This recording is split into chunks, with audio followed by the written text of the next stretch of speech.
पाहताय महाराष्ट्रातील सर्वात जलद news network Maharashtra police news 24। आमदार आशिष शेलार खंडोबा चरणी लीन, भाजप कार्यकर्त्यांकडून स्वागत, मंदिर व्यवस्थापकाकडून पत्रकारांशी गैरवर्तन। महाराष्ट्र राज्याचे कुलदैवत असलेल्या खंडोबा मंदिर जेजुरी येथे राज्याचे सांस्कृतिक राज्यमंत्री व आमदार आशिष शेलार यांनी आज दर्शन घेतले।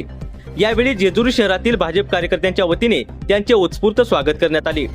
या प्रसंगी शहराध्यक्ष सचिन पेशवे, पुणे जिल्हा उपाध्यक्ष अलका शिंदे, गणेश भोसले, मंगल पवार, विशाल बारसुडे, प्रसाद अत्रे आदी उपस्थित होते। दरम्यान देवस्थान कार्यालयातील विश्वस्त समितीकडून पत्र्याच्या पेटीत ठेवण्यात आलेल्या सुमारे 42 किलो वजनाचे ऐतिहासिक व सांस्कृतिक खंडा महातलवारीचे आशिष शेलार यांनी आज दर्शन घेतले। देवस्थानाचे अध्यक्ष विश्वास पानसे, माजी प्रमुख विश्वस्त मंगेश गोने, विश्वस्त डॉक्टर राजेंद्र खेडेकर यांच्या हस्ते शेलार यांचा गोंगडी, काठी व पगडी देऊन सत्कार करण्यात आला।